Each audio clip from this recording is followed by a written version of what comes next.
Welcome to Animosity, FP Wellman. I am FP Wellman, Fred Wellman, the host of your show. You're in the right place here on the MeidasTouch Network and wherever you get your favorite podcast. Make sure you like, subscribe, download, share, tell your friends, tell your neighbors, talk about it at the restaurants, annoy your neighbors, whatever you got to do.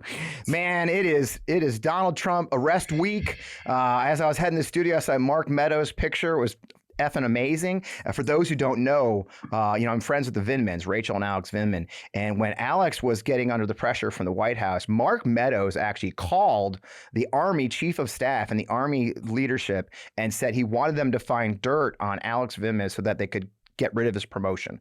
The Chief of Staff of the White House called the Army to undermine their promotion of Lieutenant Colonel in the United States Army. So there is some very, very sweet Schadenfreude or karma, whatever you ascribe to. I'm having a hell of a great time. I know my friends Alex and Rachel are drinking tea right now, not in jail in Fulton County at the moment. So anyway, it's a great day to be here in America. It's a great day for democracy. I have got a great guest. We're going to talk about what it's like to be a Democrat in a blue place, or excuse me, a blue dot in a red place, a rural Democrat living out in the tough places where the MAGA people run wild. What it's like to be a teacher. And we got so much cool stuff to talk about with Jess. I am so excited. So let's just get on with the show.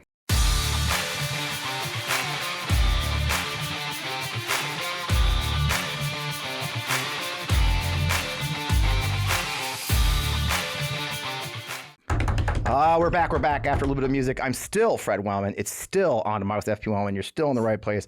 I am thrilled to have a guest. She's a good friend of mine. We'll talk about that in a second. But Jess Piper is executive director for an organization called Blue Missouri, which you'll find out about. She hosts her own weekly podcast called Dirt Road Democrat. She's got degrees in English and teaching, taught American literature for 16 years. She was that English teacher. After the 2016 election, Jess became very politically active. Jess ran for state representative in HD1 in Northwest Missouri in 2022. She was not successful. Use that experience to help organize progressives in rural Missouri. I'm thrilled to have you on the show finally, Jess. I mean, how long we've been hanging out? 3-4 years now, right? It's been a few years, Fred. Yep. Thanks for having me. Thrilled to have you. So it's funny how for those who, I think people on the show are sick of the fact that I'm usually friends with everybody who comes on. I'm very blessed.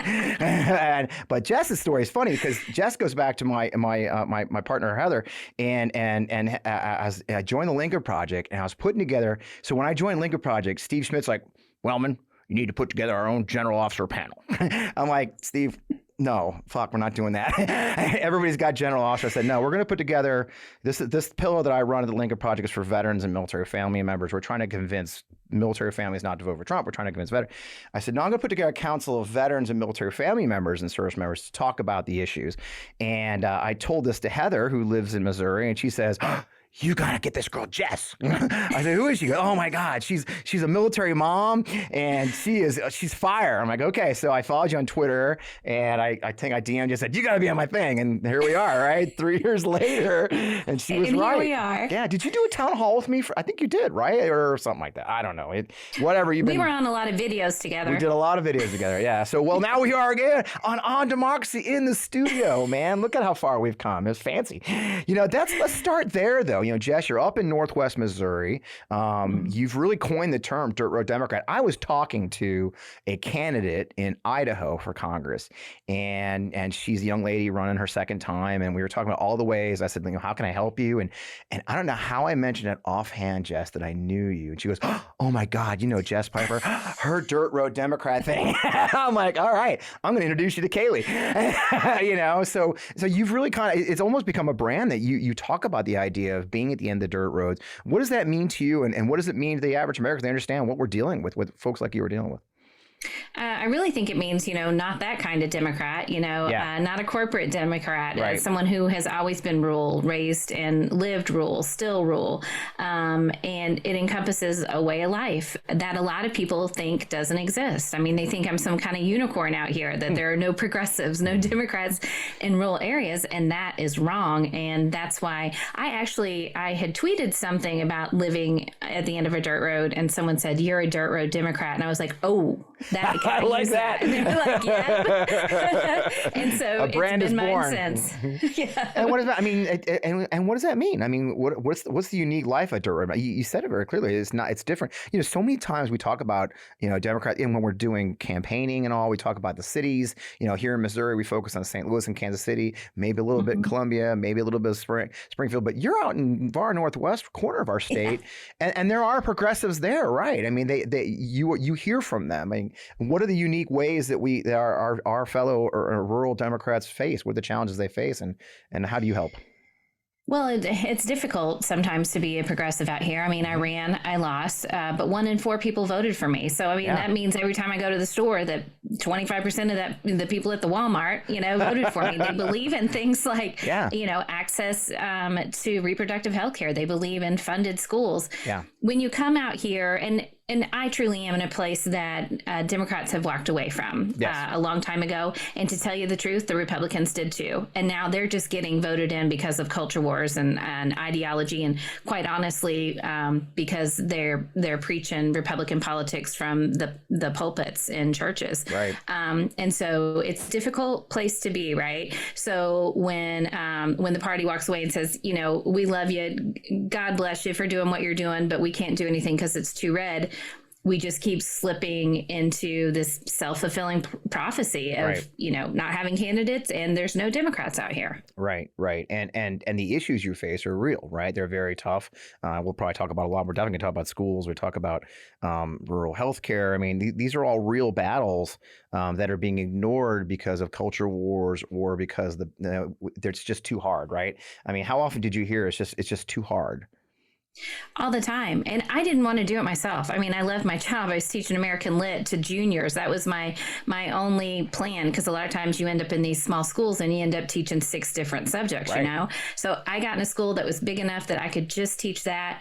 But 2019, the abortion ban came through, and my representative, he voted for it. And then he had the gall to go and put in our local papers that he was happy that there was no exception for rape or incest. And I was like, that's enough. It's enough. Jesus. So I wrote to him, I called him, I emailed him, I started posting about him. I wrote a rebuttal in the paper in my tiny community to rebut what he had said. And that man would not call me back. And he knows who I am. Yeah. So I was mad. And my husband, Dust. I did. I'm sitting on the couch one day and I turned to him a couple weeks later. I said, Dust, you call him. Call Alan. 20 minutes, Fred. Oh my God. Dust has a phone call from Alan. And he said, I don't know. He said, call my wife. She's really mad. So he called me and I was hot and I laid into him. And this is and I've told this story a couple times, but it resonates every single time. He told me, ma'am, I don't have to talk to you. And I'm calling you out of a favor to your husband. Wow. And I wanted to pass out. The white rage was popping. So that was one thing. And then in 2020, when I went to vote for Joe Biden, there was no Democratic representative for me to vote for. And I thought, it's enough. If nobody else is going to do it, I'll do it. And here you are. Yeah, in the fight, and it's wonderful to hear that. I was on we talk about this a lot. As you know, I'm with Forgotten Democrats. You're with Blue Missouri. We are, for disclaimer for everybody watching and listening, we are sister organizations. Blue Missouri is a state level. I'm doing the congressional level type thing, and so it is that idea that we aren't running everywhere, right? And that's what you do with Blue Missouri. It's like the idea that there just aren't choices for people, and what that means to our democracy. I mean, and you're seeing it in rural Missouri when they don't have a choice. What does that look like when there's no Democrat in the room? I'll tell you what it looks like. We're training progressives to vote for Republicans. Because every time I go to the ballot and there's no one to vote for, I pull a Republican ticket. I vote in the Republican primaries because I'm going to vote for the person who's least likely to hurt me. Right. And we have trained a generation of Democrats and progressives to vote for Republicans. And that's awful. And that's what we're up against. You got places in the Boot Hill, Fred, that haven't had, a Democrat in 30 years. Wow.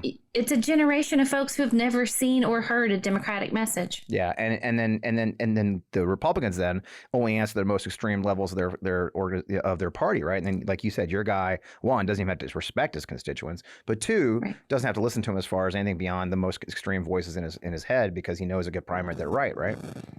Right. And the good thing, and this is another thing about having a candidate, I didn't win. I knew what my chances were going in. But here's the thing. I raised a ton of money. They couldn't ignore me. They had to drop $100,000 into a race they hadn't put a dime in decades. Wow. The Republicans had to keep their candidate home. He had to knock doors. He had to talk about schools and roads and healthcare, things that he didn't want to talk about, because you know what he wanted to talk about? Hunter Biden's laptop. Right. And I'm here saying, no, that has nothing to do with the fact that I can pull pieces of my road off and bring it into my yard if I want to. Right. Right. And so by forcing their hand, by having a candidate, even one that we know will not win, just by having a candidate, we're forcing their hand. Right. We're making them raise money, stay home, and talk about issues. And that's what we talk about all the time when we talk about reframing a win in rural parts of America. Right. That's a win until we can, get to a place where we can flip the seat. And what's the model you're using in Blue, Missouri? The model is funding down ballot candidates, right, because these are candidates, and I never want to throw shade at the party, right? Right. But here's the real deal. Here's the brass tacks. I ran.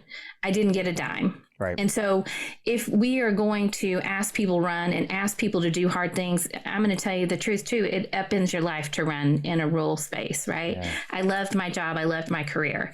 I can't go back to teaching in this small community because I said the word abortion, because I said things that people find offensive in this conservative community, and they'll say, I don't want my kid in her class, right? Right. So we're asking people to do tough things. The least we can do is give them, a check and say, we've got your back. If you'll knock the doors, if you'll show up at the chili supper, if you'll march in the parade, we've got your back. Right. And that's what's unique, I think, I like about the model, and we use it for Forgotten Dems too, is it really is about actually giving money. It's not we're not running ads. I mean, you don't plan to run any ads or anything like that. I mean, your intent is, and what's the feedback you're getting? I think you've been traveling the state, right? Rural areas of the state, preaching your message about inclusion and getting Democrats to run. I mean, what's the feedback you're hearing from folks as you travel the state? They're excited. They're very excited because as well as I do, 1/3 of the state is rural. And if we are not pulling along rural Missouri, the way rural Missouri goes is the way the state goes. Right. Those 40% of the seats are mostly in areas like mine, cornfields and bean fields that haven't had candidates for decades. And so people are excited and they're willing to, give. And just like I do, that this is crowdfunding with small donors. Right. It's just like I did for my campaign. But here's the thing, Fred, I raised more money than any state rep candidate across the state, and that should have never happened. I raised $275,000 for a race in Northwest Missouri. Wow. Because when you tell the truth and you tell people what you need to do, they're willing to give you 10 or 15 bucks at a time. Yeah. And you did something unique. I mean, you're very much on TikTok. For those who don't know, Jess is just a TikTok star. I mean, I think that's one of the ways I found you was on TikTok. I'm not a TikTok star. And you've built a solid following of people who want to hear your message and listen to your message. And you've nationalized a lot of this. And the issues we just talked about, and I know we've had a couple of Missouri folks on the show when Crystal Quay was just on, of course, running for governor. And I think people, feedback from listeners is that it is true that an issue in Missouri is the same issue in rural Illinois. It's the same issue in rural Colorado. It's the same issue. I mean, rural is America. Every single state from California to New York's got rural Americans who are having these battles and having these struggles. This is why there are Republicans elected in California. It's not the cities. It's the rural counties, and so the issues you face are national issues that we have to answer. We had John Nichols on the show a bit, and I did a special with him today, and he talked about Janet Protosiak and her win with the Supreme Court, and she went very hard, running airtime, running ads in rural areas on over-the-air radio, on classic radios. I mean, she made an effort, and the turnout, as you and I know, at a state level race, 5% in a rural area. If we do that in every single rural county, how many counties are in Missouri? I don't even know. Is hundreds? Oh gosh, I had 4 in my district. I don't know. Yeah, that's one of those big states that has a ton of counties. And when you get 5% more than you would have normally in those counties, you win statewide. That's right. This is why North Carolina has a Democratic governor, right? I mean, it's why also, by the way, by ignoring that, it's why Virginia has a Republican governor, right? And so I think the lessons you learn do apply not just to Missouri, but anybody across the country. I think that's why you've got a voice that people listen to, is that you're not talking about just Missouri issues. These the issues of folks who live in places where the roads falling apart and the people in power for 20 years don't give a damn. are American issues, right? I mean, I saw it in Georgia. Right. Same thing in Georgia. I remember knocking on doors myself and having people say, "Man, I've never had a political campaign of any kind stop on this door," and they're hungry for it. They're hungry to feel represented and seen. And on that note, I mean, what did you hear as you ran that heavily MAGA district? I mean, I think you had some windows broken out, if I remember correctly. I mean, you had some adventures, didn't you?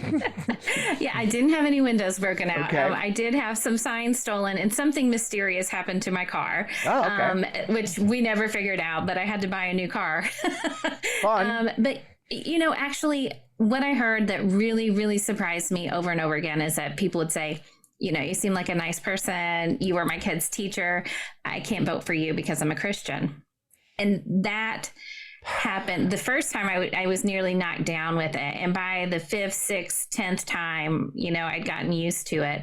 And so, like I was saying earlier, they really do preach Republican politics from the pulpit. And I have a lot of Christian friends that are Democrats, and so it's very confusing. I was born and raised, a Southern Baptist.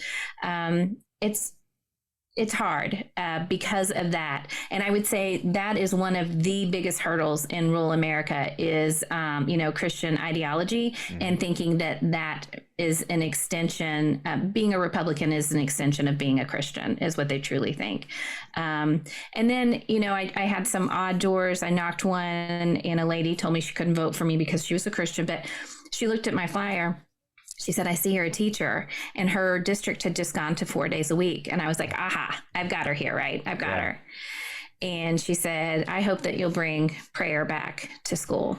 And my campaign manager was with me, and she's like pulling me, she's like, Jess, don't. And I was like, listen, I'm going to tell you, you can pray anytime you want in school. At any moment, you can drop to your knees and pray in school, but it is not going to get your kid 36 days more of school compared to their 5-day peers. It's not going to bring back 432 days that they have missed K through 12 by going to a 4-day school. And then I walked away and I didn't get her vote. But what are you going to do, right?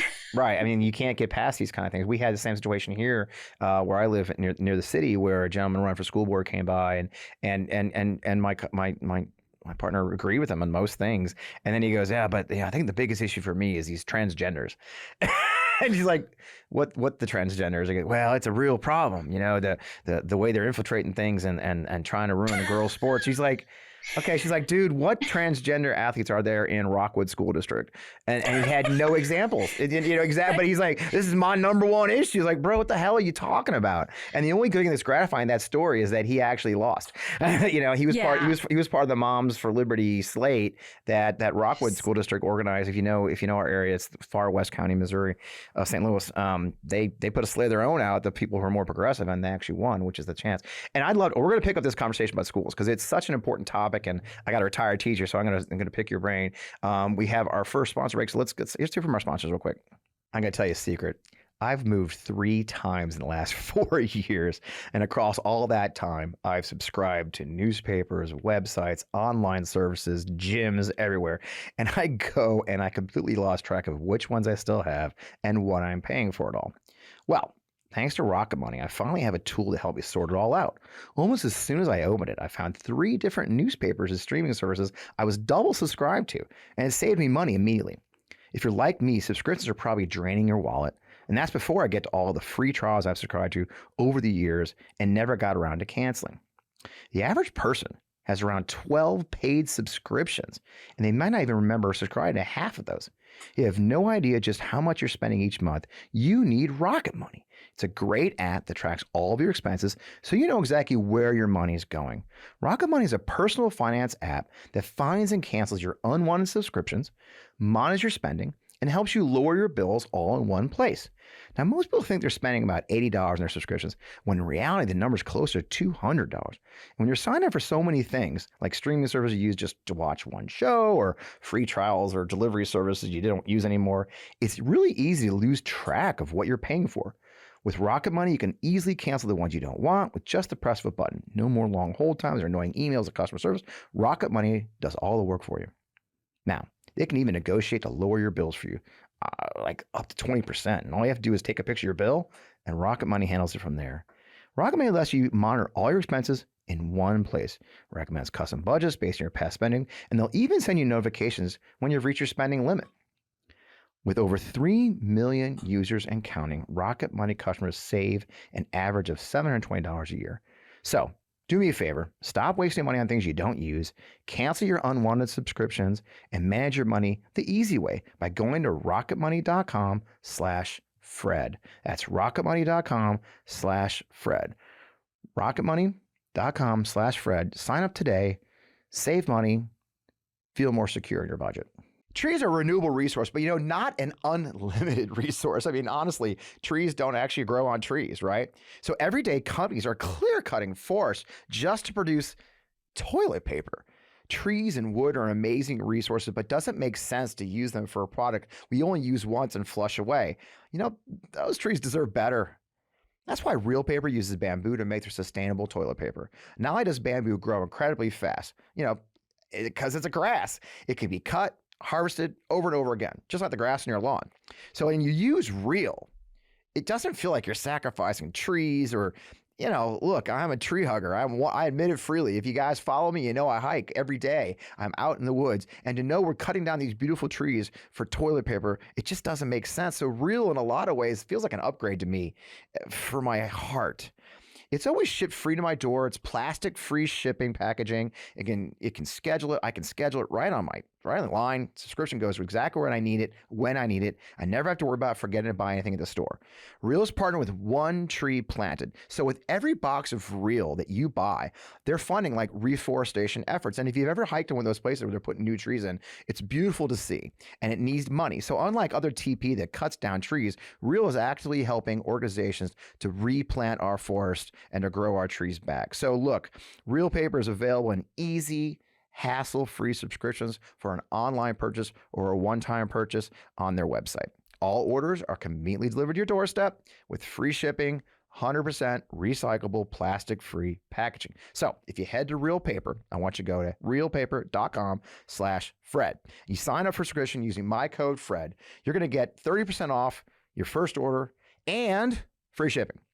So that's Real Paper, RELPAPER.com/Fred, or enter promo code Fred to get that 30% off your first order and free shipping. So let's make a change for good this year, right? Switch to Real Paper. Real is paper for the planet, and we're thrilled to have them a sponsor for this show. All right, back at it. So, and thank you to our sponsors, by the way. I am so blessed to have these great sponsors, and I hope you'll check the right products out and purchase their products because it's worth it. Having said that, I got a teacher. And you open that can of worms, sister, with the 4-day school week. And they're trying to sell these 4-day school weeks as a good thing, right? And not just in Missouri, everywhere. There's a lot of places doing this, right? And really, it's about budget. They don't want to budget the money at the same time, So where are we? I mean, where's 20 years of Republican rule? Where's Missouri sit education-wise? After this wonderful supermajority? 50th in teacher pay and 49th in educational funding. Okay, that doesn't seem great. Yeah, wow, that's weird. So we're going to go to 4-day school week and make it better. And we continue to vote for these folks at the, So the 4-day school week, it happened out here a long time ago. My stepdaughter actually graduated from a school that has been, I think they're on their 17th year of this, and it was because of budget issues. Right. So when they talk about this, it's because we can't recruit, we can't retain teachers. Well, you can come out to my kid's school and a starting teacher can make $33,000 a year with a bachelor's degree.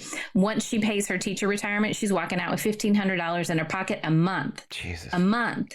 And we can't keep them. No. It's a revolving door of teachers. And so what our rural schools have decided is, hey, we can't pay them anymore, but we'll cut off a day. Would that make you stay? Because then you've got 3 days that you can do a side hustle, right, Fred? Right. Yeah, I guess there's not a lot of Uber driving though in your area. No. My friend from Joplin tried to send me a DoorDash one time. I was like, girl,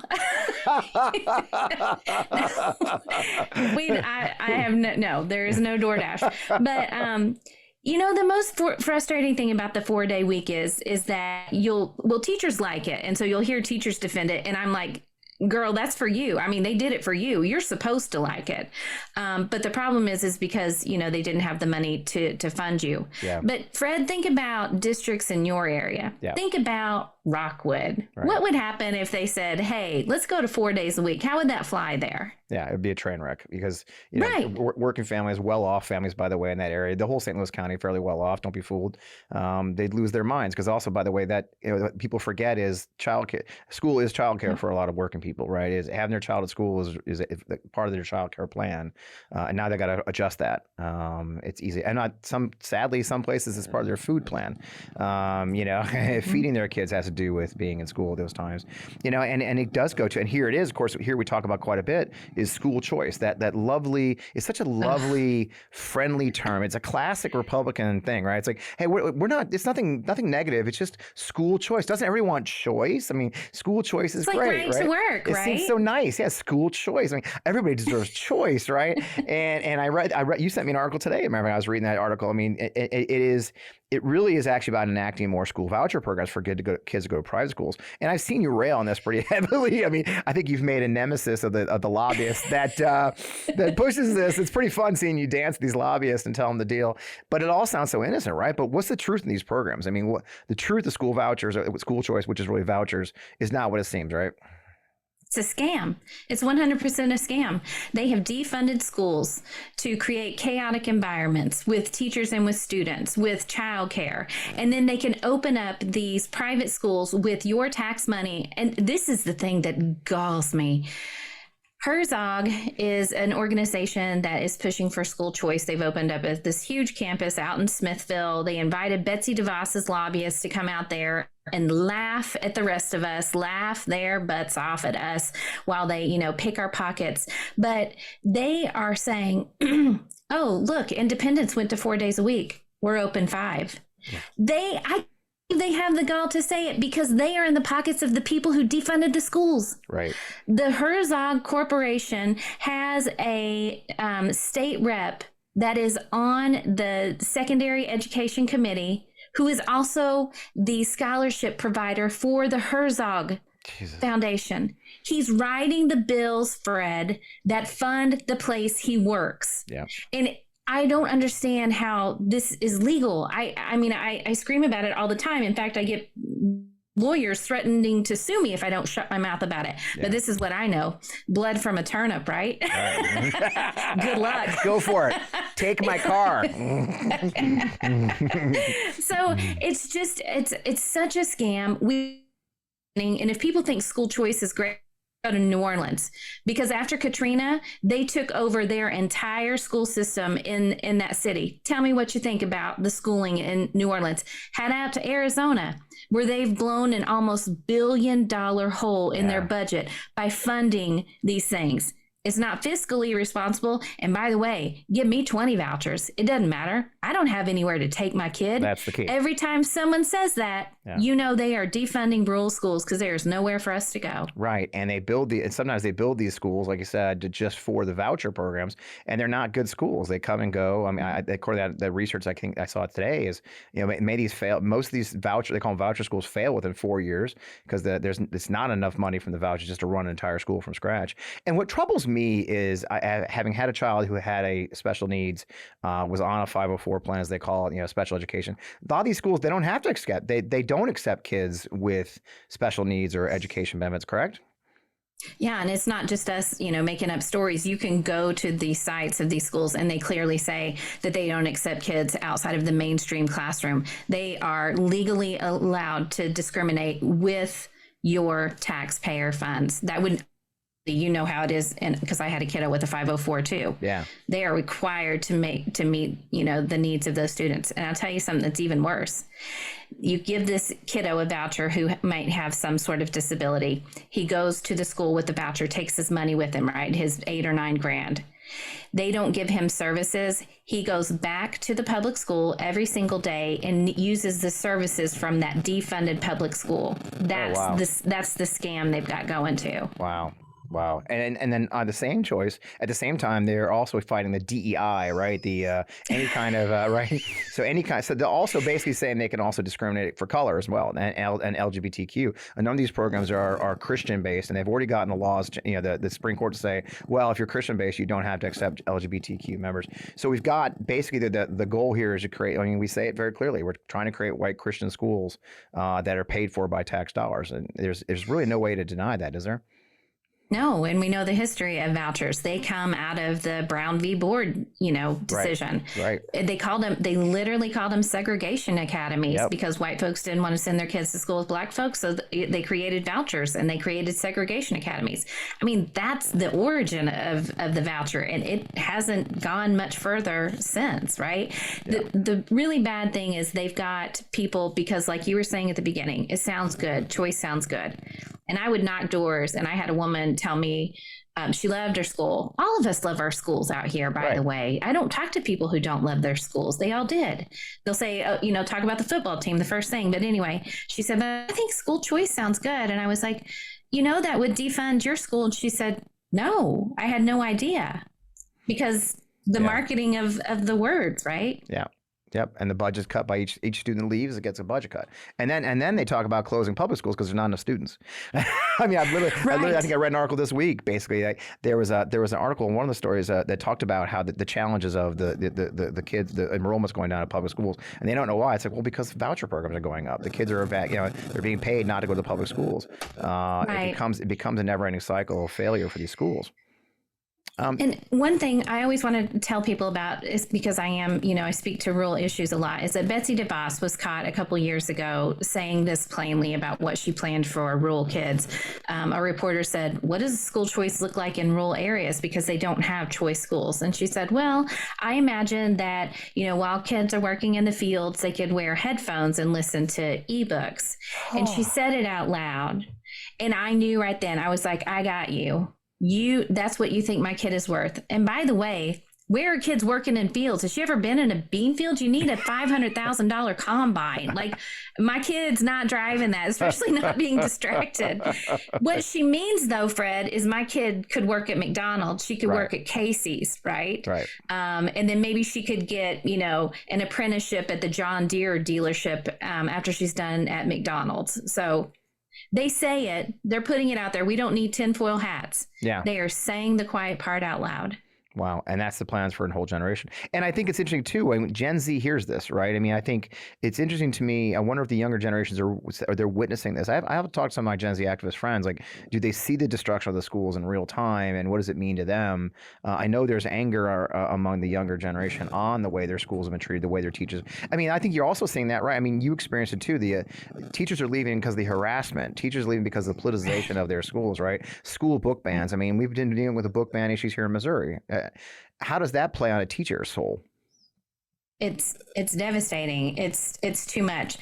Most teachers aren't like me. They aren't outspoken. We're usually rule followers and do what we're supposed to do, which is why we became teachers, because we followed the rules, right? Yeah. And so you have people that are afraid to speak up. But in the state like Missouri, when people say, oh, the teachers' unions, what unions? Have you ever been out to rural Missouri? There's something called MSTA. They don't bargain for benefits or pay or anything like that. Conditions. There's a few, NEAs in the cities, but the vast majority of Missouri is not unionized. Right. And so we can throw that off the table right away. But then being demonized, being attacked. I mean, there was a teacher in Tulsa 2 days ago. Did you see that? Where she had posted, she's a librarian actually. And she said, oh, we have woke books and woke ideology in here because they teach kids about kindness and empathy. Libs of TikTok took that video, manipulated it, where she just said that they have woke ideology. They had 2 bomb threats at that school within days. The superintendent of schools in Oklahoma is an absolute extremist. His name is Ryan Walters. He retweeted that with her name. Jesus. And so now she's getting death threats as well. Why would anybody do this job for $33,000 a year to be absolutely demonized and attacked every day? Wow. Yeah, it's and it's a hard job already, by the way. I mean, it's difficult. I mean, that's the thing. I mean, let's not be fools. I mean, our kids are great. Maybe I'm just being a little sarcastic. All kids are great. I love all my kids. Now that they're not at school, they're a lot easier to deal with. But yeah, I've got a grandson going to kindergarten now, and it is a lot. We're asking them to do a lot with very little, and it's not a fair fight sometimes. I feel like for our teachers and their administrators and the battles they're faced, especially in the last 3 years, and it's not getting better with Moms for Liberty matriculating from anti-pandemic to being basically anti-education at this point. I mean, how much CRT did you teach, Jess? I bet you taught a lot of CRT. CRT. I bet you were a big CRT person. I found an article on myself. They called me the CRT teacher. Well, there we no go. Idea. See, there you have it. Yeah. I mean, it comes up a lot in English Lit, I bet, right? You know? Well, here's the thing. I did teach the history of slavery through American Lit because that was my passion. I loved it. I grew up in a slave state in Arkansas. I didn't know my own history until I went to college, and I was like, kids really need to know this history. I'll tell you this, where I live, about 99% of my kids are white. Yep. I taught them the tough stuff. And I never had a kid say, oh, I'm embarrassed to be white. But they did say this, I didn't know. And now I want to do better. Yeah. And that's what the Republicans don't want. They don't want solidarity. They don't want the truth told, right? Have you heard of the PragerU crap? Have you ever looked into that? Oh, yeah. Oh, my God, Fred. Yeah. They're letting them use that as curriculum in Florida, and they're thinking about it in Oklahoma. Yep, Texas, too. It's the biggest crock. I went down, I was talking to Rachel Vindman yesterday on her podcast, and I went down a rabbit hole for her. Yes, you're welcome, Rachel. She watches, by the way. And I came up way dumber for it. But here's the thing. It is the most backward, whitewashed crap you have ever heard in your life. You will fall over. And they have a podcast, and they're only 5 minutes because their folks can't pay attention for longer than that. But you've got to check it out. You won't believe it. We had Michael Harriet on the show a couple, 3 weeks ago. Remarkably intelligent, smart guy, lives in rural Georgia. He dissected the entire Florida curriculum too, which the Black History curriculum, which he actually called the white supremacy curriculum. And it really is shocking the way they can so easily manipulate the truth by just simply editing it out and leaving out the parts that are uncomfortable. And then making them fake. I mean, that's the problem too. And it leaves us with kids that don't understand the world they live in, and they recognize that, and then they're shocked later. I think we're coming up on our second break, so we'll take a break now for our second sponsor break. We've got a couple great sponsors, then we'll come back, and I want to talk about something even cooler. Cold turkey may be great on sandwiches, but there's a better way to break your bad habits. And I'm not talking about some weird mind voodoo or a wacky message board. No, we're talking about our sponsor, Fume, and they look at the problem in a different way. Now, not everything in a bad habit is bad. So instead of a drastic, uncomfortable change, why not just remove the bad from your habit? Fume is an innovative, award-nominated device that does just that. Instead of electronics, Fume is completely natural. Instead of vapor, Fume uses flavored air. And instead of chemicals, Fume uses all natural, delicious flavors. You get it. Instead of bad, Fume is good. It's a habit you're free to enjoy and makes replacing your bad habit easy. Your Fume comes in an adjustable airflow dial and is designed with movable parts and magnets for fidgeting, giving your fingers a lot to do, which is helpful for de-stressing anxiety while breaking your bad habit. The first time I used Fume, I was shocked at how flavorful and fresh it tasted. It's easy to hold and perfectly balanced, and quite honestly, extremely fun to fidget with. The real wood material and sleek design definitely classes it up, and I feel pretty darn cool holding it. Stopping is something we all put off because it's hard, but switching to Fume is easy, enjoyable, and honestly, even fun. Fume has served over 100,000 customers and has thousands of success stories. There's no reason that can't be you. So join Fume in accelerating humanity's breakup from destructive habits by picking up the Journey Pack today. Now, head to tryfume.com and use code FRED to save 10% when you get the Journey Pack today. That's tryfum.com and use code FRED to save an additional 10% off your order today. This episode of On Democracy is brought to you by Manukora Honey. Now, when I say honey, you're probably thinking those bear-shaped bottles you find at the supermarket. And let me tell you something, this is nothing like that. Manukora makes Manuka honey. A super honey comes from New Zealand, where the bees only feed on the nectar of the Manuka tree, making something that's rich, herbaceous, and complex with a creamier texture that's unlike anything you've ever tried before. And I really mean that. You can use it just like the honey you're used to. But Manuka honey is super because it also contains a unique antioxidants and prebiotics, as well as natural antibacterial compound called MGO that only comes from the nectar of this specific tea tree. Now, these nutrients support optimal immune and digestive health, so it's a win-win. You can continue to use honey in all the ways you love, and you can enjoy all the health benefits of MGO as well. Manukora sent me a jar, a squeeze bottle, and then some actually portable ones, which are in my luggage now. It's a bottle of their 850 plus MGO Manuka honey, their best-selling product. Now, the 850 plus honey has this creamy caramel texture that melts in your mouth and is unlike anything I've ever tried. I can grab a spoonful of it out of the jar to put in my favorite beverage. I like to squeeze it on my my English muffin with some butter because that's how I like to eat it, or on toast oatmeal. It's just really delicious. And look, if you live in the South, butter biscuit with honey, like this stuff's amazing. If you head to mountacora.com/Fred or use code Fred, you'll automatically get an extra free pack of 850 plus honey sticks with your order. That's a $15 value. Now, I love the jar and the squeeze bottle, but the extra pack of compostable honey sticks is perfect for wherever you go. Like I said, I put it in my luggage. You can bring them with you whenever you're traveling. If you need a quick snack during a running or when you're running errands, they're the perfect energy boost if you're out for a run or at the gym. As you guys know, I walk 3 to 5 miles a day. That's MANUKORA.com/Fred or use code Fred at checkout to get a free pack of compostable honey sticks with your order. You haven't tasted or seen honey like this before. I mean that. I'm always a skeptic myself, but it's a wonderful product. So indulge, try some honey with the superpowers from Manacora. This may shock you, but I'm a bit of a fan of good quality bath and body products. So I'm excited to introduce you to Sugar and Spruce. It's a woman and family owned and operated small business. It's all about making your bath time routine feel like a treat. At Sugar and Spruce, they believe that indulgence and self-care can go hand in hand. That's why they craft their products with the philosophy of fun, all while keeping them oh so good for you. It's all about finding the perfect balance, like a foam party for your senses, without any harsh chemicals or nasty preservatives. And guess what? They've got a little something for everyone under their umbrella. That's right, ladies, gentlemen, even the little ones can enjoy the magic of Sugar and Spruce bath products. It's a bath time extravaganza for the whole family. So, look, whether you're a bath aficionado, a bubble enthusiast, or just someone who wants to add a sprinkle of joy to your day and have a great start, Sugar and Spruce has you covered. They got bath bombs that sizzle, bath salts that transport you to a serene oasis, and handcrafted traditional soap, which I just love, to make your skin feel fresh and clean, as well as a line of products just for men. Support a women and family-owned business. A family, you might even recognize the name when you check it out. And treat yourself to some blissful bubbles today.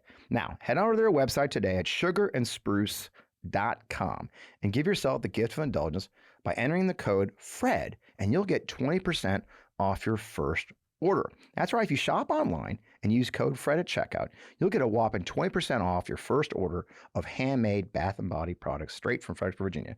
That's Sugar and Spruce, SPRUCE.com.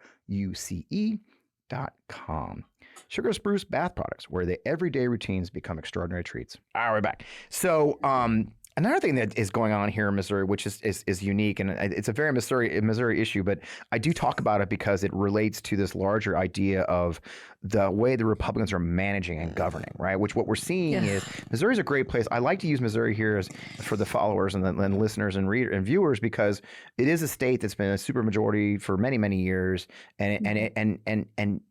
and I say a lot that when you think about the idea of giving the Republicans the Senate, giving the Republicans the House completely, with a cleaner majority, their governance is really effing bad, right? That their ability to govern is bad. We're seeing that now in the House. They all hate each other. That's the funniest thing is you saw it last night in the debate. They all hate each other. They don't work together. But the mismanagement here in Missouri, that's manifested very starkly with the food aid program, which is a federal program. I think you and I are talking about today. I mean, right now, an article came out from the Missouri Independent that 177,000 kids still have not received federal food aid that goes through the state from last year. This is summer food aid. For those who understand, this is kids who are out of school. They get food aid over the summer, but this was for last year, and Missouri was unable to distribute the money. And why, Jess? Why were they unable to distribute it? I mean, you have. I'm sure you're familiar with it already. Do you allow the SHIT word on Oh, yeah, here? this is a, yeah, we can say shit. We can say because fuck. it's a shit show. Because it's a shit show. Yeah. It is. When you say govern, I hope that you had your air quotes up, right? Yeah, exactly. There is no governing in this state. There is nobody that knows what's going on. The left hand doesn't know what the right hand is doing. They're all working for their own lobbyist. Yeah. Not only have they not distributed the food from the year ago, but we sent back $42 million to the feds because we couldn't figure out how to distribute it to kids this year. Yeah. This year. Wow. And that to me is just the epitome of what is going on here. We're dropping kids off of Medicaid, right? Yep. We're kicking them off left and right. But we're a pro-life state, Fred. Right. We're pro-life, right? Right. No, we're not. We're pro-birth, and everything else is just falling apart. Like I said, my road is falling apart. The bus ride is an hour and a half for kids because we can't get bus drivers because we don't pay them, right? Jeez. The schools are falling apart. Our hospitals are closing. And when I knock doors, people talk about Joe Biden. Wow. Friend, Joe Biden has no idea where you live. He doesn't know you, but your representative does. He knows exactly where Maryville, Missouri is, and he doesn't care about you, right? Yep. So the governance isn't happening. I was one of the teachers who had my Social Security number exposed on our state website for years. Yep. Remember? And a reporter said, hey, Mike Parson, by the way, you can see every Social Security for the teacher in the state. And what did he do? He sued the reporter. Try to get him arrested. Try to get a Post. For those who don't know the story, the St. Louis Post-Dispatch had a data reporter, and all he had to do was, I believe, right-click on the website to go to the HTML. And when the HTML version of the state website exposed all the private PII and private information of all the teachers, nothing more than a right click. So the governor, instead of saying, thank you for doing that, by the way, which is what the education department said, they said, hey, we appreciate you doing this. When the governor found out, his decision was to try and get a criminal investigation open. He did a press conference saying that the Post-Dispatch reporter had hacked the website and was therefore a hacker. Right clicking, and you can do it right now on your browser if you're watching this at home. Right click on a web page, I think, and it says show HTML, and boom, you see the code behind a website. It's like really hard stuff. I mean, I'm an effing idiot. I mean, I have no tech. That's just why Matt's back there, because I don't know what F I'm doing. And these jackwads decide trying to get a criminal prosecution against the reporter, which eventually, I think he gave it to some sheriff, and the sheriff's like, bro, it's not a crime. I got nothing.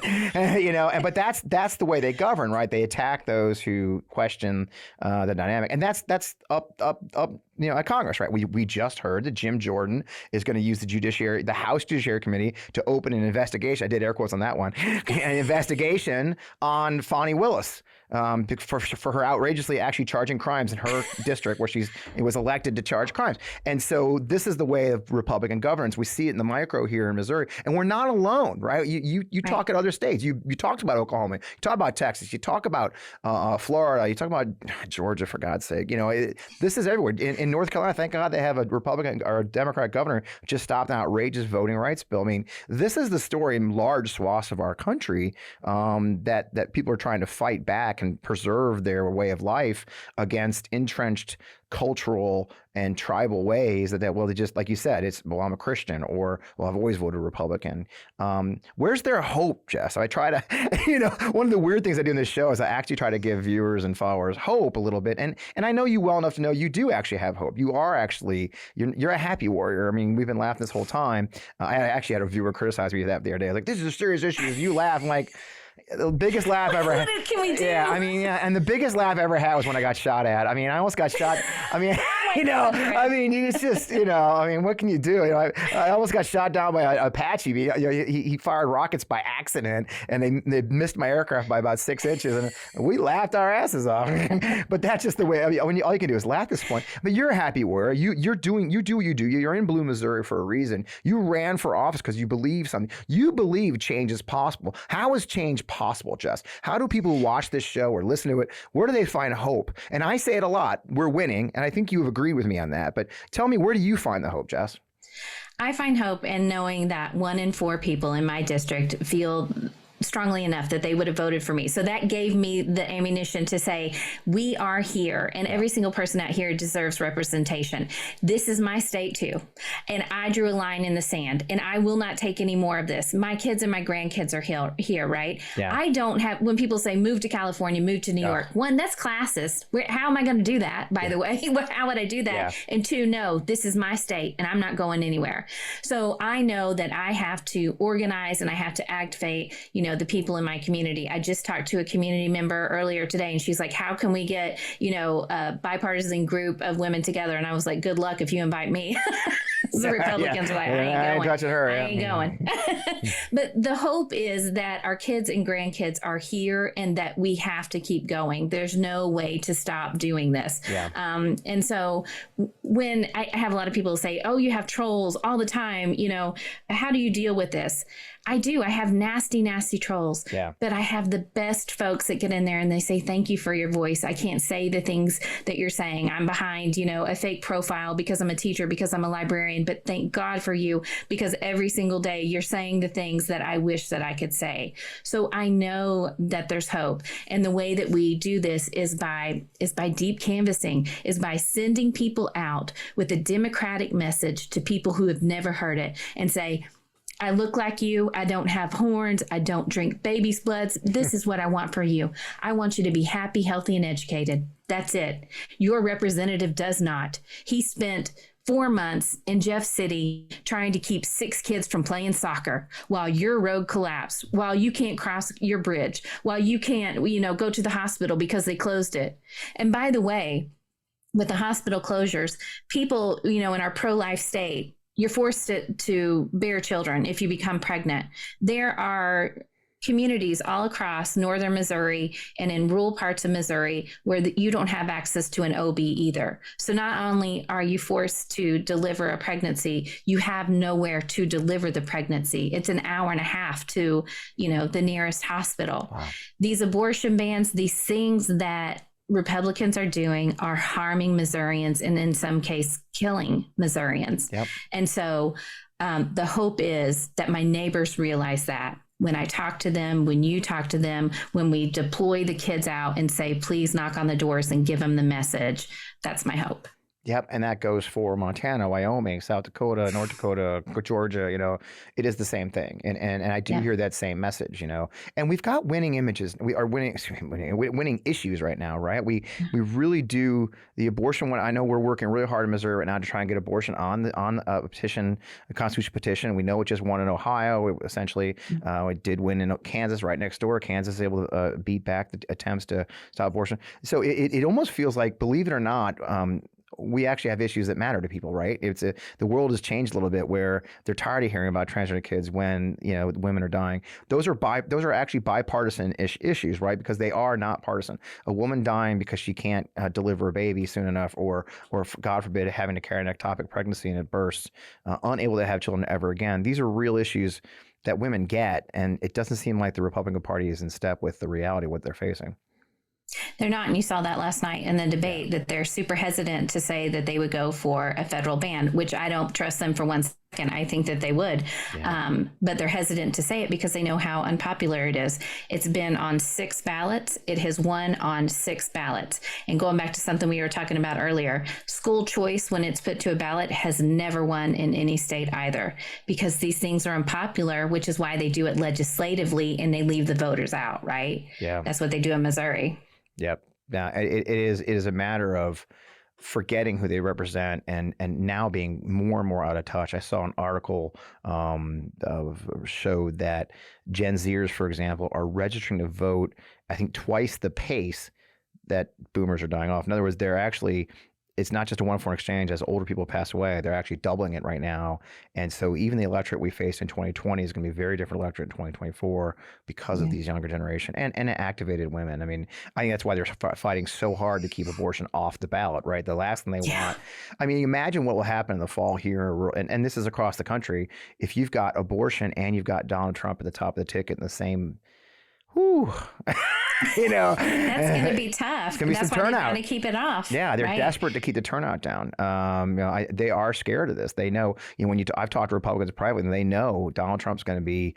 It's going to depress their turnout. It's going to explode Democratic turnout in ways they can't fathom. I've seen story after story of Republicans who are famous in their little state or wherever they are who are going to run. Like, I'm going to run for the Senate. Everybody knows Bob's going to run for Senate, and Bob's like, I'm good, because they know they know if abortion's on the ballot or Donald Trump's on the ballot, they're screwed. They're just because they want us to stay home, right? That's the key. So tell me, how can we find out more about Blue Missouri, your efforts to try and get more people elected? How do we find your podcast and all the things you're doing? So my podcast is everywhere where you get a podcast. It's just just search for Dirt Road Democrat. On Twitter, Facebook, and Instagram, I'm Piper for Missouri. And then TikTok, which is my favorite, Fred. You can find me at Jess Piper Mo. And then Blue Missouri, it's bluemissouri.org. Or you can text my name, Piper, to 33777 and just get signed up to, see what's going on. And like I said, I'm not a good salesperson. I'm a teacher. But this thing is legitimate. And I would know because as a candidate, I ran and I had a lot of people, sending me information that was not legitimate. Yeah. And this really is. We send checks to down ballot candidates. We do what we say. And I think that's why people appreciate it. Well, it's wonderful. I'm a fan, obviously, because I'm stealing all your ideas and doing it at the federal level. Yeah, because that's what I do. It's kind of hard. You guys understand how hard it is to keep up with Jess. Like, I'll talk to our partners at Every State Blue. Like, well, Jess did this and Jess did that. Like, I don't do TikTok. Look at this face. I'm not a TikTok guy. Nobody wants to watch me on TikTok. I'm old. Well, Jess, I'm such a huge fan. I appreciate you taking time to talk to us. These are such great issues for everybody in the country to know. I think we all need to understand that the dynamics we think we know are not the dynamics that people face in other parts of our country. And it's not class, it's not race, it is literally where you live sometimes. And where you live matters as much as anything else. So thanks for representing us all so strongly. I really appreciate you. Thanks, Fred. Thank you. We'll talk to you soon. Man, what a great chat. I am such a super fan of Jess, as you can see why. Her energy and her passion for our democracy. The first time I met her for when I was working the Lincoln Project, and I was like, yeah, she didn't mention it, by the way, but her son's a National Guard soldier, and they've sacrificed a lot for this nation, and she continues to do it in ways that are unimaginable. You cannot imagine the hate and the vitriol and the poison she faces from elected officials in Missouri. She's the favorite foil of our elected Republican state representatives and senators, and it is absolutely disgusting. And you know what she does? You saw her. She smiles, laughs, keeps on going, doing what she does. So it's a fascinating story. So I'm really glad you joined us on that one. Wednesday was the Republican debate, and I watched it for you folks. 2 hours I watched that shit show. And what was interesting to me, among many things, is I had a conversation today with John Nichols, is what it almost feels like the Republican electorate, the Republican candidates are running against essentially the meme of Democratic policies, right? They talked about defunding the police. They talked about abortion up to and after birth. They talked about climate change being a hoax. All these things, and in many ways, it almost as like they're running against the cartoon version of Democrat policy. And I tweeted about this, and one of the remarkable things is the replies from, of course, MAGA saying, "Look at this. Here's where Portland defunded their police," and they'll send me a story from like 2020 where they talked about cutting the budget, and then all I got to do is Google, and 30 seconds later, I got the story in 2022 where they never actually cut the money. The money actually went up. Same thing in San Francisco. It's a myth on the right that anyone was defunded. Like, well, money did go down. It's insanity. They seem to forget what was going on in 2020. Oh, a fucking pandemic where everybody stayed home. Okay, it is remarkable. And then, of course, as I mentioned during the show, crime is going down. Atlanta has seen a huge drop. Even St. Louis, Missouri, which is often called the murder capital of America, sadly, my lovely city, murder went down 22% this year over last year, and other crimes are as low as 50% lower. So this whole mythology that these people are running on, it's like they're frozen in time from 2020. And the key for us, I think, as opponents to this right-wing extremist movement is just calling out the facts. And it's not fun. I answer these people with 118 followers on X/Twitter because I want them to say, yeah, explain to me this article. Well, they are impermeable to facts. As one of our guests once said, you can't fact check a myth. And these are myths, and they're running against myths. And it's great. If you watch that audience in the debate last night, man, they're hooting and hollering and having a good old time. It was like a rally, which is not a normal debate. It was much more like a Trump rally in many ways. It wasn't a debate in any way. It was a hooting and hollering, showdown, and they're yelling at each other. They all hate each other. And that is what Americans are seeing. Americans are seeing abortion being attacked. Americans are seeing climate change being attacked. They're seeing Ukraine funding being attacked. They're seeing Donald Trump not be attacked at all. They saw 6 out of 8 in the stage raise their hands and they would vote for him even if convicted of felonies. There was a time when even being accused of a crime or impropriety, how many candidates do we lose who were having affairs? How many candidates do we lose who said something weird and couldn't spell potato, for example, right? And these guys were literally committing to voting for a candidate for president of the United States, a convicted felon. A convicted felon. And that's what the Republican Party is today. That's what's become. So, people talk about winners and losers from this week's debate. It's obvious that Trump won it by not showing up. There's no question about that. They never laid a finger on him. They didn't attempt to lay a finger on him. DeSantis was a giant loser. It's kind of funny. I did a short video this week about the leak from the Never Back Down PAC. I don't know if you heard about this, but this massive leak, right? And it was a leak. It wasn't on purpose. Everybody's trying to say it was on purpose.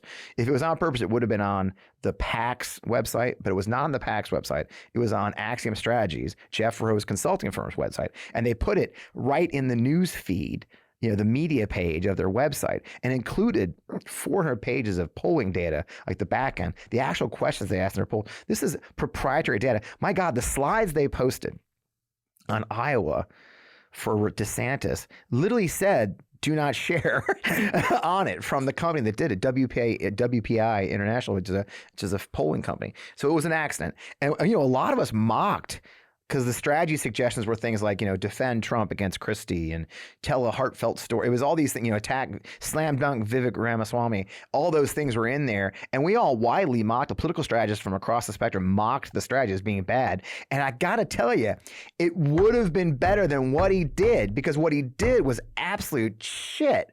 I mean, DeSantis looked like a freaking idiot, from his weird smile to the trying to be yelly stuff that he was doing.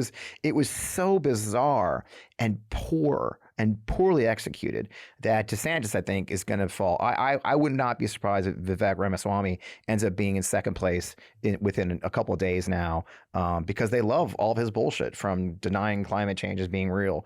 And there's some wonderful videos floating around the internet of his story. The fact that he bought a drug that failed four tests, 4 clinical trials. He bought it and then rebranded it and sold it by taking off some of the failure points. And then when it failed again, he'd already punched out of his company and taken his money and run from the VCs. The guy's a crook. But you know what? They loved it. They love it.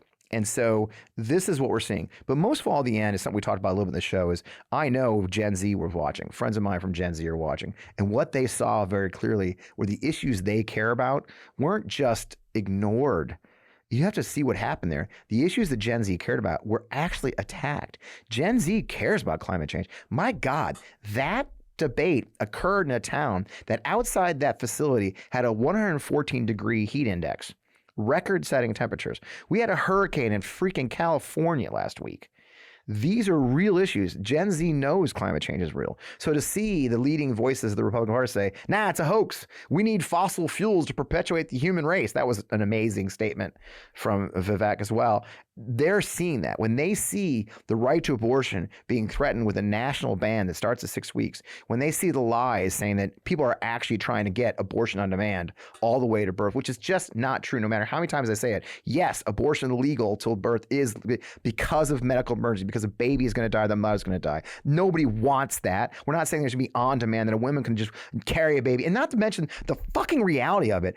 Women don't carry a baby for 9 months, say, you know what, never mind.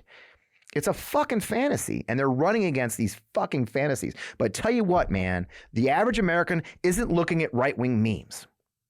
The average American, believe it or not, is not watching fucking Fox News. They're not. Certainly not Gen Z. And so this alternate environment, this alternate universe that so many of these guys live in and are running in, doesn't exist to most Americans. A lot of the stuff they were talking about last night, average people watching that were dumbfounded. They had no idea what they're talking about. These people are so very online and memed that they don't even know they're running in a reality. It'll be fascinating to see when the reality comes crashing in. But I'm telling you right now, the general electorate doesn't know what the fuck they're talking about. And come November 2024, they're going to find out that people don't want to run against memes. They're going to see their lives improving. It's a full year and a half from now. By then, what's the economy going to be doing? By then, what are jobs going to be like? A lot of good things could happen in a year, and they're going to keep on going. So have faith. I mean, if nothing else, it was discouraging to watch that stupid shit show. but as also as a person who's a campaign strategist, it was very encouraging. We got so much material. You see, here's the thing. They always hang like AOC or Nancy Pelosi around every single Democratic candidate. Well, guess what? We're going to hang Vivek and Nikki Haley won a national ban and DeSantis's, authoritarian ridiculousness around every single Republican candidate. They own the worst people in their freaking party. Just like we are always attacked of owning people who, by the way, had turned out to be wonderful, wonderful leaders. But the street goes two ways. And professional people like me and my colleagues, like I'm sure Lincoln Project, are going to have a lot of fun with it. We're going to make it very clear to them which side we're on, which side is pro-democracy. So there you have it. I tell you, I hope you enjoy the show as much as I enjoy talking to my friend Jess. I hope you'll patronize our sponsors and our friends who are so kind to sponsor the show, as including my own family. And we just really love having you here. As you know, I'm the chairman of the thing called the Forgotten Democrats, which is the partner, as my caveat, to Jess's organization at the state level. We just had a great town hall with Dennis Aftergut, a former guest, and a wonderful candidate out of Idaho named Kaylee Peterson. It was just you missed a great town hall. So I would love you to send, just like Jess, you send Fred to 33777 and you get our email list. We're not going to spam the hell out of you. Join a really interesting community that's growing and that will actually fund candidates, not running ads, not, doing weird shit. Actually, the money is split amongst all the donors and it goes to candidates who need the money the most first. So I hope you'll check it out. That's forgottendemocrats.org. And you can just text Fred 33777 and you can be part of our email list. In the meantime, you can find me online. Threads is growing. I guess they got a desktop app for Threads now. So that's exciting. I'm FP Wellman Official on Threads. I'm FP Wellman Official on Instagram. FP Wellman on X/Twitter, wherever you may find us. As always, the show is on Democracy Pod. Man, we just love having you here. I'm thrilled to have you part of the MeidasTouch family. Thrilled to be a part of it. Make sure to like, subscribe, share, and we will see you next week.